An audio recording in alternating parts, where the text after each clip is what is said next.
వార్తొకటి తూర్పున పుట్టింది, పసందైన వార్తొకటి జ్ఞానులకిచ్చింది. ఎంతైన తారొకటి తూర్పున పుట్టింది, పసందైన వార్తొకటి జ్ఞానులకిచ్చింది. రక్షకుడేసు రాజుల రాజై, రక్షకుడేసు రాజుల రాజై, ఉదయించే ధరయందున. దేవుని ఘనమైన నామానికి మహిమ కలుగును గాక. ఎలా ఉన్నారు? బాగున్నారా? మరొకసారి మీ మధ్యలోనికి రావడానికి ప్రభు చూపినటువంటి కృపను బట్టి ప్రభువుకు నా హృదయపూర్వక వందనాలు తెలియజేస్తున్నాను.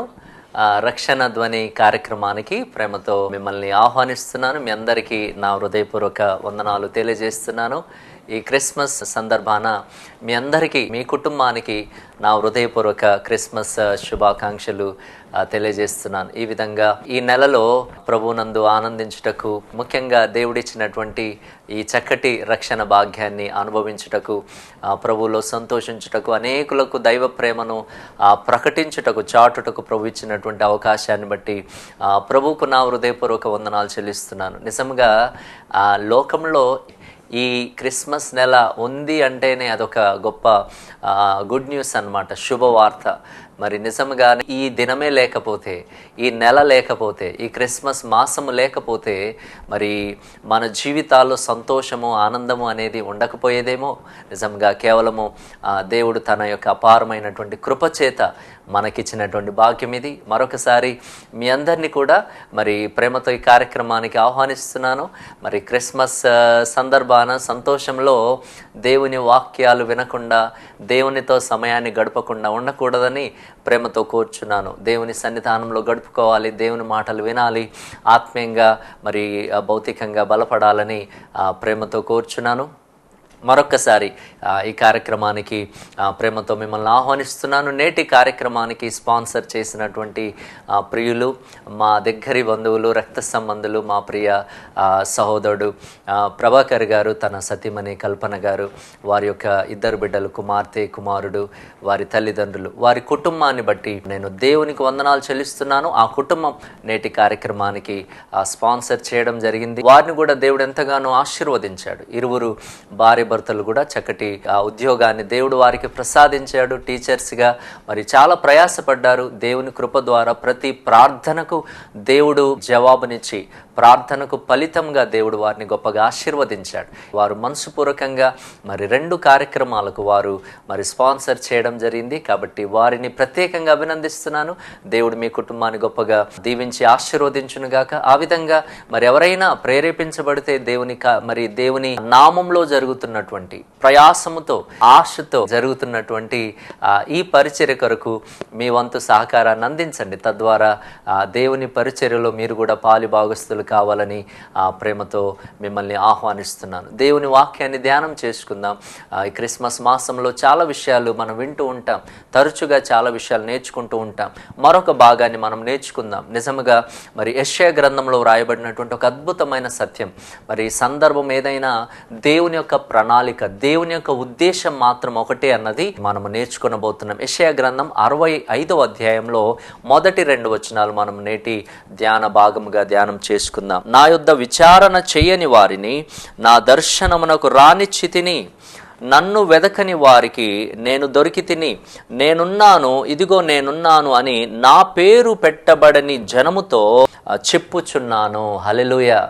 గమనించండి దేవుని బిడ్డలారా, దేవుడు మానవుల ఎడల కలిగి ఉన్నటువంటి ఆ ప్రేమ, మానవులను ప్రేమించే దేవుడు, మానవులను ప్రేమించే దేవుడు అనే అంశాన్ని మనము ధ్యానం చేసుకుందాం. నిజమే, దేవుణ్ణి ప్రేమించే మనుషులు ఉన్నారు. ఈరోజు దేవుణ్ణి ప్రేమిస్తూ దేవుని ఎడల భక్తి కలిగి భక్తి చేసే వ్యక్తులు లోకంలో చాలామంది ఉన్నారు. చాలా సంతోషం. ఈరోజు భక్తి పెరిగింది, చాలా సంతోషం. దేవుని ఎడల భక్తితో చాలామంది ముందుకు వస్తున్నారు, భక్తి చేస్తున్నారు. అన్యులు కూడా, క్రైస్తవులే అని కాదు, క్రైస్తవేతరులు, అన్ని మతాలలో కూడా భక్తి పెరిగింది, చాలా సంతోషం. కానీ గమనించండి, మనము దేవుణ్ణి ప్రేమించడము ఒక ఎత్తైతే, మనలను ప్రేమించే దేవుడు ఎవరైనా ఉన్నారా? ఈరోజు నువ్వు దేవుణ్ణి ప్రేమిస్తూ వెళ్తున్నావు, దేవుని దగ్గరికి వెళ్తున్నావు, దేవుళ్ళ దగ్గరికి వెళ్తున్నారు, గుళ్ళకు వెళ్తున్నారు, టెంపుల్స్కి వెళ్తున్నారు. గమనించండి, నీవు దేవుళ్లను ప్రేమిస్తున్నావు, చాలా సంతోషం. కానీ నిన్ను ప్రేమించే దేవుడు ఎవరైనా ఉన్నారా?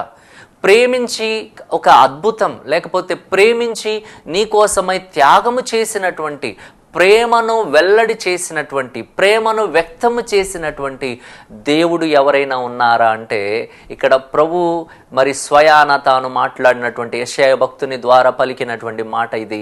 చాలా అద్భుతమైన సత్యం. ఈ 65వ అధ్యాయంలో ప్రాముఖ్యంగా దీని యొక్క ఉపోద్ఘాతం, దాని యొక్క ఇంట్రొడక్షన్ ఏంటి, దీంట్లో దీని వెనుక ఉన్నటువంటి బ్యాక్గ్రౌండ్ ఏంటి అని మనం ఆలోచన చేస్తే గనక గమనించండి. యూదా ప్రజలు, ఇశ్రాయేలు ప్రజల్లో మరి యూదా గోత్రాల వారు, యూదా ప్రజలు వారు గమనించండి, బబులోను దేశానికి బానిసలుగా చెరగొనిపోబడ్డారు అన్నది చరిత్రలో జరిగినటువంటి సత్యం. ఇంచుమించు క్రీస్తుకు పూర్వం 586వ సంవత్సరంలో నెబుకద్నెజరు అనే బబులోను రాజు ద్వారా ఆ యూదా ప్రజలు కదా 2.5 గోత్రాల వారిని మరి పోవడం జరిగింది. అక్కడ ఇంచుమించు వాళ్ళు చాలా సంవత్సరాలు, కొంతమంది చరిత్రకారులు మరి చెప్తారు, బైబిల్ ప్రకారంగా కూడా ఆల్మోస్ట్ 70 ఇయర్స్, 70 సంవత్సరాలు కూడా ఇంచుమించు ఆ ప్రాంతంలో వారు చెరలో ఉన్నట్లుగా చరిత్ర చెప్తుంది. గమనించండి, ఆ ప్రాంతంలో ఉన్నప్పుడు, ఆ చెరలో ఉన్నప్పుడు, బానిసత్వంలో ఉన్నప్పుడు మరి ప్రభువు వారి నుండి కోరేటటువంటి కోరిక, ప్రజల నుండి దేవుడు ఏం కోరుకుంటున్నాడు, ప్రజల నుండి ఆయన ఏం ఎక్స్పెక్ట్ చేస్తున్నాడు అన్నది ఈ యొక్క 65వ అధ్యాయంలో ప్రభు పలుకుతున్నటువంటి మాటలు. గమనించండి దేవుని బిడ్డలారా, దేవుడు వారిని విడిపించాలనే ప్రయత్నం. నిజమే, వారు ఇంచుమించు ఇశ్రాయేలు జనాంగము 2 సార్లు బానిసత్వంలోనికి వెళ్ళడం జరిగింది. ఐగుప్తు దేశంలో ఇంచుమించు 430 సంవత్సరాలు వారు బానిసత్వంలో ఉన్నారు. మోషే ద్వారా దేవుడు వాళ్ళను విడిపించాడు. విడుదల పొందిన తర్వాత కూడా వారు చేసినటువంటి మరి అపవిత్రమైన కార్యాలు, దేవునికి విరుద్ధమైన పనులను బట్టి మరలా దేవుడు వారిని శత్రువుల చేతికి అప్పగించడం జరిగింది. అంటే ఎందుకు అప్పగించాడు అంటే దేవుడు వారిని సరిచేయాలి, క్రమశిక్షణ తీసుకురావాలి, కరెక్షన్ చేయాలి కదా. కరెక్షన్ కొంతమందికి ఇష్టం ఉండదు కదా, సరి చేయబడుట అనేది కొంతమందికి ఇష్టం ఉండదు. గమనించండి, ఆయన మన తండ్రి కాబట్టి తండ్రిగా ఆయన తన ప్రజలను సరిచేయాలి అని కదా, తన ప్రజలను మరి చక్కపరచాలన్నది దేవుని యొక్క ఉద్దేశం. క్రమశిక్షణలో, అందుకోసమే దేవుడు వారిని చెరలోనికి పంపించడం జరిగింది. ఆత్మీయులు ఉన్నారు దాంట్లో, దానియేలు లాంటి, షద్రక్ మేషక్ అబేద్నెగో లాంటి ఆత్మీయ బిడ్డలు ఉన్నారు.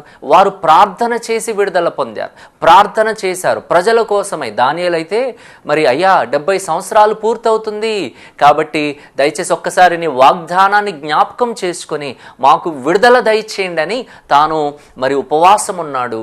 తన వస్త్రాలు తీసివేసి గోనెబట్ట ధరించుకొని బూడిదలో కూర్చొని, గమనించండి, ఆయన ఉపవాసం ఉండి ప్రార్థించినట్లుగా దానియేలు గ్రంథంలో మనం చూస్తాం. విడుదల కోసమే తాను ప్రార్థించాడు. ప్రభువు కూడా కోరేది ఏంటంటే విడుదల, వారిని విడిపించాలని. ఇది దేవుడు మానవుల ఎడల కనపరిచే ప్రేమ. దాంట్లో భాగంగానే ఆయన ఏం చేశాడు అంటే, మొట్టమొదట ఆయన పలికిన మొదటి మాట అక్కడ 65వ అధ్యాయం మొదటి వచనంలో, నా యొద్ద విచారణ చేయని వారిని నా దర్శనమునకు రానిచ్చితిని. దేవుని దర్శనం, ప్రజలకు దేవుడిచ్చింది ఏంటంటే తన దర్శనం కదా. వాక్యంలో మనము లూకాసు సువార్త 1వ అధ్యాయం వచనంలో లాస్ట్లో ఆ మాట మనం చూస్తాం. ఒకసారి 79వ వచనంలో చివరి భాగంలో చూస్తాము, చీకటిలోను మరణ ఛాయల్లోను కూర్చుండు వారికి వెలిగిచ్చుటకై ఆ మహావాత్సల్యమును బట్టి పైనుండి ఆయన మనకు అరుణోదయ దర్శనమును అనుగ్రహించెను. ఈ దర్శనము అనే మాట మనము ఆలోచన చేస్తే, ఈరోజు మనుషులు దేవుణ్ణి దర్శించడానికి వెళ్తారు కదా. మనము లోకంలో చూసేది అదే కదా. దైవ దర్శనానికి వెళ్ళాము, పలానా దగ్గరికి దర్శనానికి వెళ్ళాము అని చాలామంది చెప్తూ ఉంటారు. వారు వెళ్ళి వచ్చిన తర్వాత కూడా ప్రజలు అడిగే మాట ఏంటంటే, దర్శనం చేసుకున్నారా, దర్శనమైందా, దేవుణ్ణి దర్శించుకున్నారా, దైవ దర్శనం జరిగిందా అని ప్రజలు పలుకుతూ ఉంటారు. గమనించండి, లోకంలో జరుగుతున్న విధానం ఏంటంటే, ప్రజలు దేవుణ్ణి దర్శించుకోవాలి, కానీ దేవాతి దేవుడు, రక్షకుడైనటువంటి యేసు ప్రభు, ఆయన దేవుడు, కానీ మానవుడిగా ఈ లోకానికి వచ్చాడు. ఎందుకంటే మానవులను పాపంలో నుండి విడిపించడానికి పాప పరిహారముగా రక్త ప్రోక్షణ జరగాలి కదా. ఎబ్రీలకు రాసిన పత్రిక 9వ అధ్యాయం 22వ వచనంలో మాట ఉంటుంది, రక్త ప్రోక్షణ జరగాలి. రక్త ప్రోక్షణ జరగాలి అంటే మరి మాంసము కదా, రక్తము కలిగినటువంటి దేహము, ఏమంటారు, మాంసాయుక్త దేహము అంటారు కదా. ఈ దేహము కలిగిన వ్యక్తిగా ఉండాలి. మరి దేవుడు ఆత్మస్వరూపి కదా, మరి ఆ మాంసాయుక్త దేహం ఉండదు కదా. మరి దేహం ఉండాలి అంటే కదా, శరీరం ఉండాలి అంటే దేవుడే శరీరధారిగా ఈ లోకానికి రావాలి. ప్రభు చేసిన వేసినటువంటి ప్రణాళికది. దేవుడే శరీరధారిగా ఈ లోకానికి రావాలి. ఎందుకంటే శరీరానికే రక్తం ఉంటుంది, శరీరానికే మాంసం ఉంటుంది కదా. ఆ రక్తము కలిగినటువంటి దేహముతో ఆయన ఈ లోకానికి రావాలి. ఆ విధంగా ఆయన మాంసాయుక్త దేహముతో ఈ లోకానికి రావడం, ఆ విధంగా తన రక్తాన్ని చిందించడం, ప్రజలను మరి ఆ పాపంలో నుండి విడిపించడానికి రక్త ప్రోక్షణ కావాలి కాబట్టి రక్తాన్ని చిందించి, రక్తము అంటే ప్రాణమే, అంటే నీ ప్రాణానికి ప్రాణం కదా, మనిషి ప్రాణానికి మనిషి ప్రాణం. అంతేగాని మనిషి ప్రాణానికి గొర్రె ప్రాణం, మనిషి ప్రాణానికి మేక ప్రాణం, మనిషి ప్రాణానికి కోడి ప్రాణం సమానం కాదు కదా. మనిషి గొప్పవాడు కదా, శ్రేష్ఠుడు కదా. ఈరోజు మనిషి చేసిన పాపానికి జంతువులను మనము బలిస్తున్నాము. అదే హెబ్రీలకు రాసిన పత్రికలో 10వ అధ్యాయంలో 4వ వచనము ఆ కిందికి చదివితే ఆ విషయాలన్నీ ఉంటాయి. గమనించండి, గొర్రెల యొక్కయు ఎడ్ల యొక్కయు మేకల యొక్కయు రక్తము మనుషుల పాపములను తీసివేయుట అసాధ్యము అనే మాట మనం చదువుతాం. గమనించండి దేవుని బిడ్డలారా కదా, ఇవన్నీ చేయడానికి ఆయన ఈ లోకానికి వచ్చాడు, ప్రజలకు తన దర్శనాన్ని ప్రసాదించాడు. ఈ మాటలన్నీ ఎందుకు చెప్తున్నానంటే మనము ప్రభువును దర్శించడం కాదు, ఆయన మనల్ని దర్శించడానికి ఈ లోకానికి వచ్చాడు. ఆయన మనల్ని దర్శించాడు. బైబిల్ గ్రంథంలో ఆయన దర్శించిన వ్యక్తులు బాగుపడ్డారు కదా. సమరే స్త్రీ ఉంది, ఆమె ఒక భయంకరమైనటువంటి చెడు సాక్ష్యం కలిగిన బావి దగ్గరికి మధ్యాహ్నపు వేళ ఎండవేళ నీళ్ళ కోసమై వెళ్ళింది, ఒకతే వెళ్ళింది. ఎందుకంటే ఆమె జీవితం సరైంది కాదు. అక్కడ మనం యోహాను సువార్తల మాటలని ఆ భయంకరమైనటువంటి స్త్రీని మార్చడానికి, మార్పు అనగానే చాలా మందిలో వచ్చేది ఏంటంటే మతము అనే మాట వస్తుంది. మతం మార్చడం కాదు, మత ప్రస్తావనే పరిశుద్ధ గ్రంథంలో మనం చూడం. ఆయన ఎప్పుడు కూడా మతాన్ని స్థాపించడానికి, మతాన్ని బోధించడానికి, మతానికి సంబంధించిన మత నాయకుడిగా, మత దేవుడుగా ఆయన రాలేదు, కానీ లోక రక్షకుడిగా ఆయన లోకానికి వచ్చాడు. మతము అనే ప్రస్తావనే లేదు. జీవితాలను మార్చడానికి, మతి మార్చడానికి, బ్రతుకును మార్చడానికి, చెడు జీవితంలో నుండి కదా, పాప జీవితంలో నుండి విడిపించడానికి ఆయన వచ్చాడు. ఆ విధంగా దాంట్లో భాగంగానే ఆయన సమరయ స్త్రీని దర్శించాడు. ఆమె జీవితం భయంకరమైనది. ప్రభు అంటాడు, నీకు 5 పెనిమిట్లు ఉండిరి, ఇప్పుడున్నవాడు నీ వాడు కాదు. ఆమె కూడా అన్నది, అయ్యా నాకు పెనిమిటి లేడయ్యా. అంత భయంకరమైన స్త్రీ ఆమె. ఒకవేళ ప్రభు ఆమెను దర్శించకపోతే ఆమె ఇంకా ఎంతమందితో తన జీవితాన్ని పంచుకునేదో, అంత భయంకరమైన ఆ స్త్రీని ప్రభువు దర్శించాడు. ఆయన దర్శనం, మొట్టమొదటి విషయం మనం నేర్చుకుంటున్నాం. మానవులను ప్రేమించే దేవుడు చేసిన కార్యం ఏంటంటే మానవునికి దైవ దర్శనం అనుగ్రహించాడు. ఆయన మనల్ని దర్శించడానికి, చీకట్లో ఉన్న వారికి అరుణోదయ దర్శనం అంట. చీకటిలో మరణ ఛాయ అంటే మరణపు నీడ, నరకపు నీడ, నిత్య శిక్ష, నిత్య మరణం యొక్క ఆ ఛాయలో నుండి దేవుడు మనల్ని విడిపించడానికి లోకానికి వచ్చాడు. అమ్మా, ఇది మతం కాదు, ఇది సత్యము. మానవునికి ఉన్న సమస్య మత సమస్య కాదు, మానవునికి ఉన్నటువంటి సమస్య పాపపు సమస్య. అయ్యా, క్రైస్తవులు ఎంతసేపు పాపము అంటున్నారు. ఏంటి పాపము? క్రైస్తవుల పాపులు, అందరూ పాపులు అంటే మరి రోమాపత్రిక 3వ అధ్యాయం 23లో ఉంటుంది, ఏ భేదము లేదు, అందరూ పాపము చేసి దేవుడు అనుగ్రహించే మహిమను పొందలేకపోతున్నారు. ఏ భేదం లేదు, ఏ కులము లేదు, ఏ మతము లేదు, ఏ దేశం లేదు, ఏ రంగు లేదు, ఏ జాతి లేదు, అందరూ పాపము చేసిన వాళ్ళమే.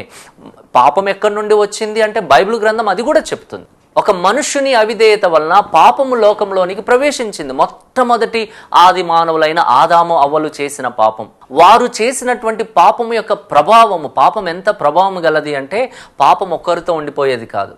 ఆ పాపము, వాళ్ళు చేసిన పాపము లోకం అంతటికి సంప్రాప్తమాయను అని వాక్యంలో ఉంది. అందరికీ వచ్చింది ఆ పాపం. ఈరోజు నిజమే, భక్తుడైన దావీదు అంటాడు 51వ అధ్యాయం 5వ వచనంలో, నేను పాపంలోనే పుట్టాను, పాపంలోనే నా తల్లి నన్ను గర్భమున ధరించింది. ఒక మనిషి పుట్టేది పాపంలోనే, అందుకోసమే జన్మ పాపము, తర్వాత మనం చేసుకుంటున్న కర్మ పాపము అంటారు. వాస్తవమే, దాంట్లో నుండి విడిపించడానికి ప్రభు ఈ లోకానికి వచ్చాడు. దాంట్లో భాగంగానే ఆయన సమరయ స్త్రీని దర్శించాడు. తన జీవితం మార్చబడింది. తాను నష్టపోయిందా? ఈరోజు క్రైస్తవులు నష్టం చేసేవారా, నష్టపోయిన వారా? ఎంతమంది నష్టపోయారు చూపించండి. క్రైస్తవులు నష్టపోయారు, మేము ప్రభువుని నమ్ముకొని నష్టపోయామనే సాక్ష్యం ఎవరైనా ఉంటే చెప్పండి. ఎవరైనా సరిగ్గా బ్రతకకపోతే, జీవితాలు మారకపోతే అది వేరే విషయం. కానీ ప్రభువు దగ్గరికి వచ్చిన తర్వాత జీవితాలు మార్చబడ్డాయి. మా బ్రతుకు మారింది. ఒకప్పుడు మేము భయంకరమైన బ్రతుకు బ్రతికిన వాళ్ళం, మా పితరులు, మా తల్లిదండ్రులు. ఈరోజు అందరం కూడా ఎంత సంతోషంగా ఉన్నాం. ఈరోజు మా ఊరు వారు కూడా మమ్మల్ని గుర్తుపట్టలేనంతగా దేవుడు మమ్మల్ని గొప్పగా ఆశీర్వదించాడు. డబ్బుతో కాదు, దేవునితో. ఈరోజు డబ్బున్న వాళ్ళందరూ బాగుపడ్డారా? డబ్బున్న వాళ్ళందరూ ఒక ప్రత్యేకంగా జీవిస్తున్నారంటే లేదు కదా. డబ్బుతో వస్తుందా?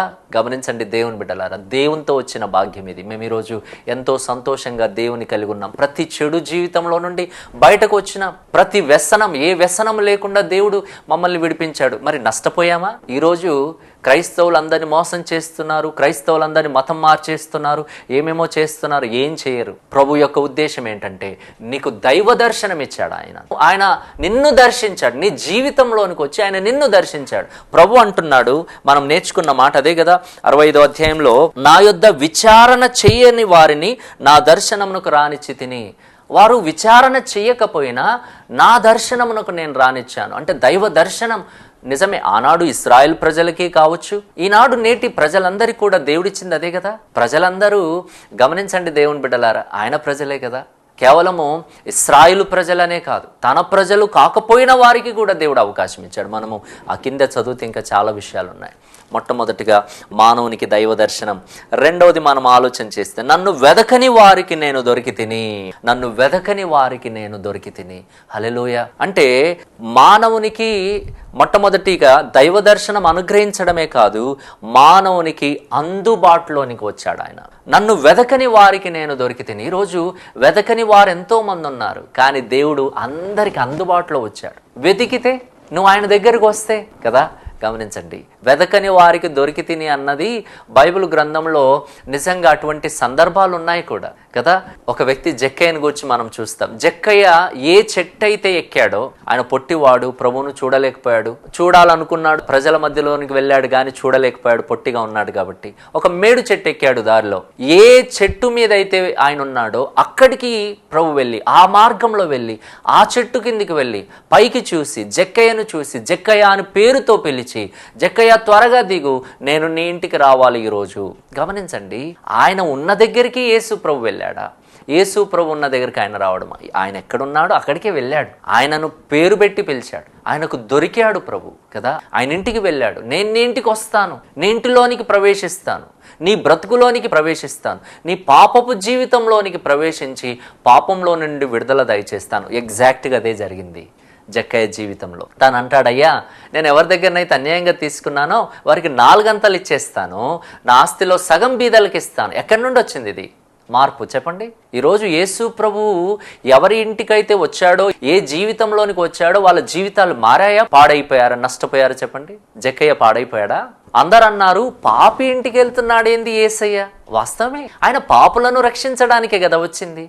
ఆయన అంటాడు, ఎవరికి వైద్యుడు అవసరం? రోగులకే వైద్యుడు అవసరం, ఆరోగ్యవంతులకు వైద్యుడు అవసరం లేదు కదా. నేను పాపులకు రక్షకుణ్ణి, నీతిమంతులకు కాదు. మరి నీతిమంతులు ఎవరు? ఎవరు లేరు నీతిమంతులు, అందరం పాపులమే.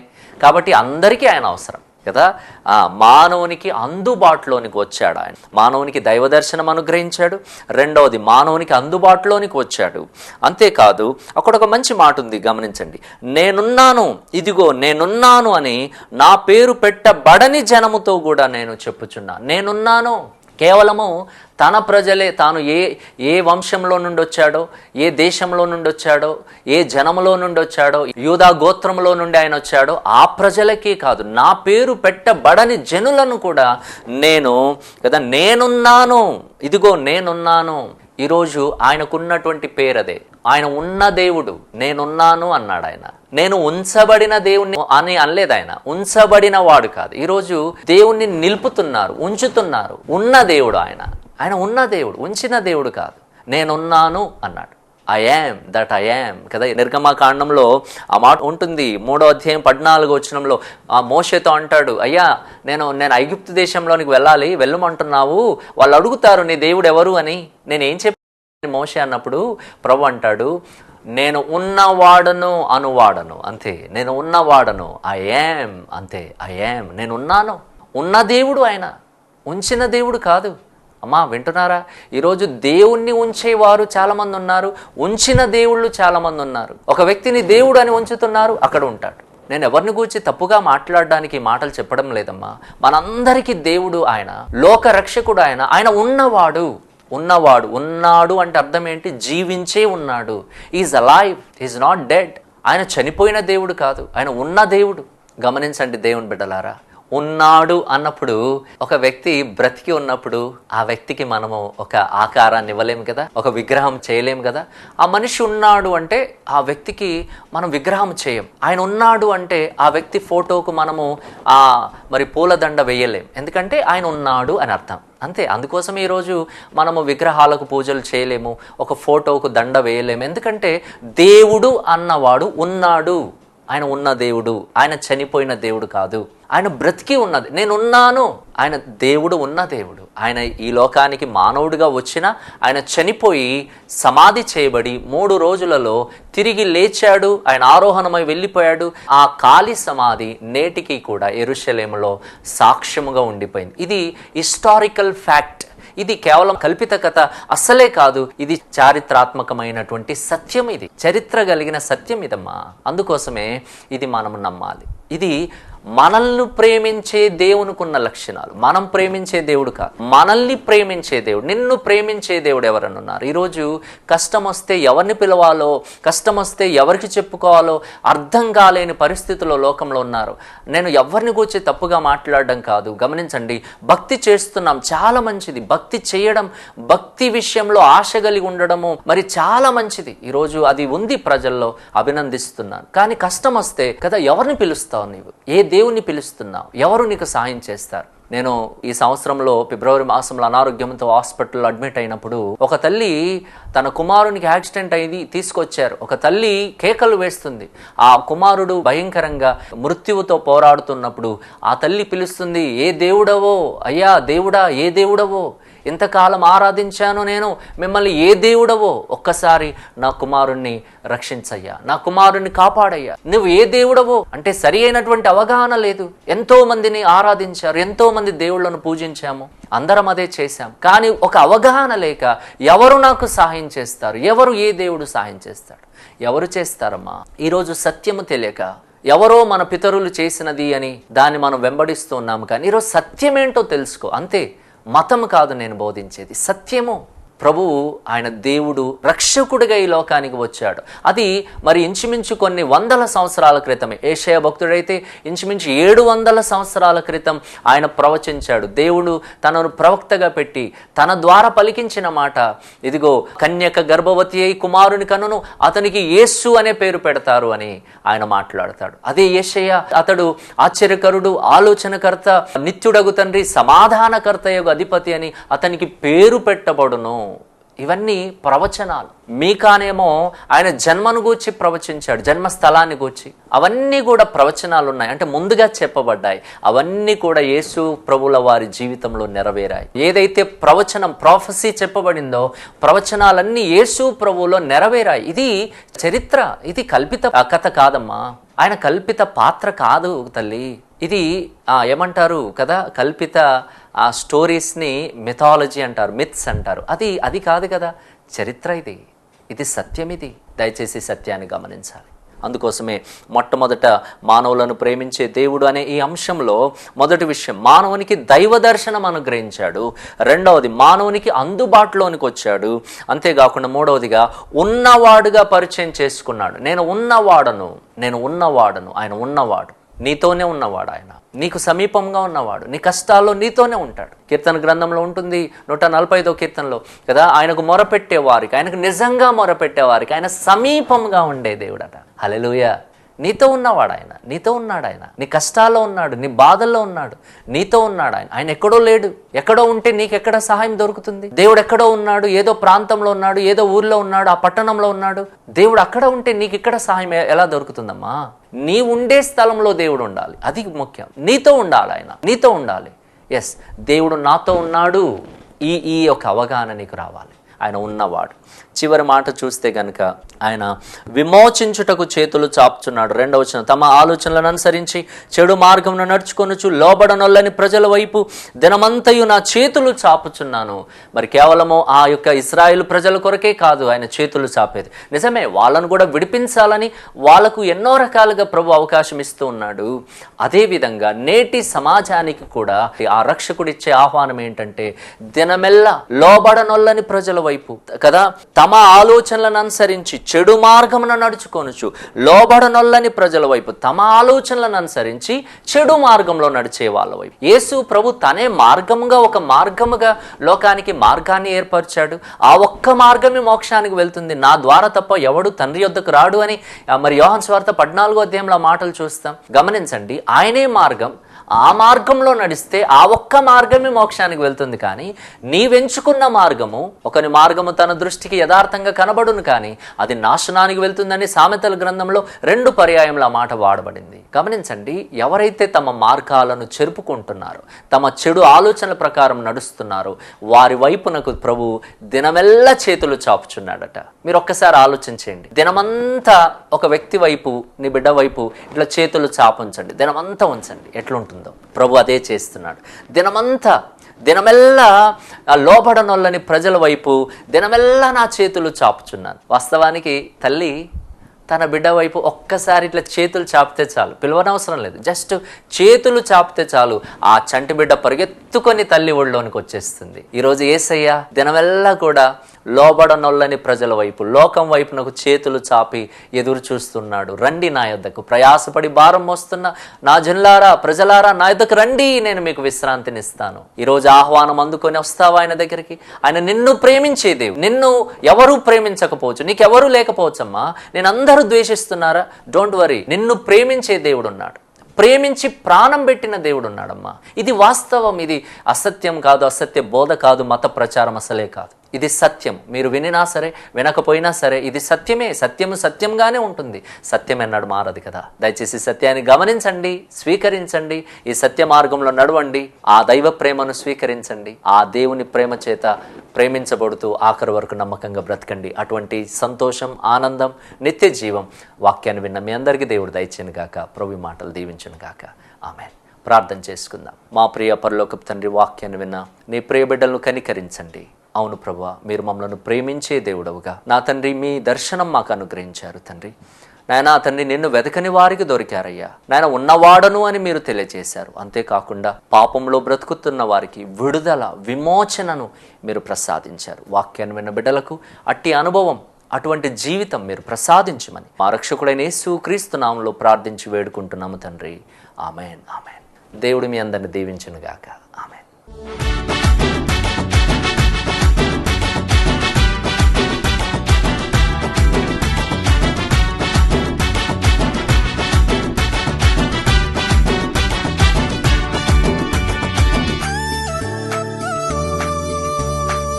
వింతైన తారొకటి తూర్పున పుట్టింది, పసందైన వార్తొకటి జ్ఞానులకిచ్చింది.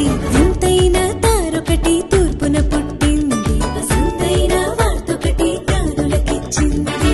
రక్షకుడేసు రాజుల రాజై, రక్షకుడేసు రాజుల రాజై, ఉదయించే ధరయందున. మీరు విన్న ఈ సందేశం ద్వారా మీరు పొందిన ఆత్మీయ అనుభూతిని మరియు మీ ప్రార్థన అవసరతలను మాతో పంచుకోగలరు. మరిన్ని వివరాలకు మీరు సంప్రదించవలసిన మా ఫోన్ నంబర్లు 9177533328, 9963732003. మా చిరునామా independent Baptist church, Narsingi, Medak జిల్లా, తెలంగాణ. మా ఆరాధనా సమయం ప్రతి ఆదివారం ఉదయం 9 గంటలకు. మా బైబిల్ కాలేజ్ వివరాలు: సిలోహ్ Baptist Bible college and seminary, Toopran. మా బైబిల్ కాలేజ్ గురించి మరిన్ని వివరములు తెలుసుకొనుటకు మమ్మల్ని సంప్రదించగలరు.